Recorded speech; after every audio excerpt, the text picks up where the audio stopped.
Élie est couturier à Lyon et ce qui le passionne, c'est les robes de la Renaissance, les robes qu'aurait pu porter Catherine de Médicis ou la princesse de Clèves. Ce qu'il fait en fait, c'est la reconstitution. Je vous propose de le découvrir.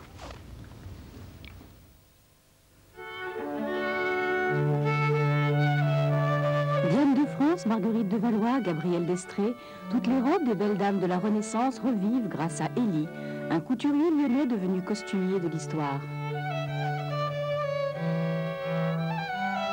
Moi, j'étais couturier de métier, enfin tailleur de métier, parce qu'on m'a appris à faire des soutanes, des douillettes. Mais comme il n'y a plus de religieux habillés en soutane et en douillettes, bon, j'ai décidé de faire des robes.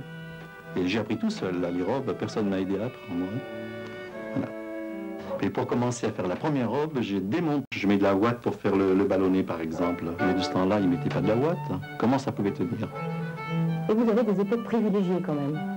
Ah, moi, j'aime bien les 1500.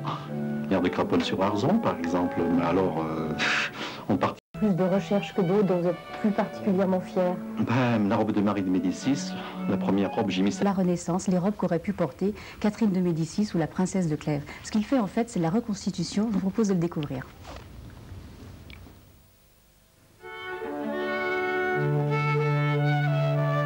Diane de France, Marguerite de Valois, Gabrielle d'Estrées, toutes les robes des belles dames de la Renaissance revivent grâce à Élie, un couturier lyonnais devenu costumier de l'histoire. Moi, j'étais couturier de métier, enfin tailleur de métier, parce qu'on m'a appris à faire des soutanes, des douillettes. Mais comme il n'y a plus de religieux habillés en soutane et en douillettes, bon, j'ai décidé de faire des robes. Et j'ai appris tout seul, là, les robes, personne ne m'a aidé à apprendre. Voilà.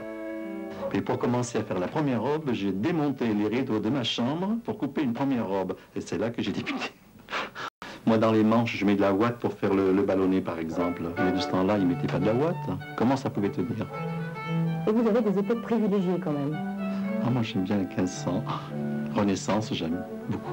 On m'a demandé de faire... Demandez plus de recherches que d'autres dont vous êtes plus particulièrement fiers. Ben, la robe de Marie de Médicis,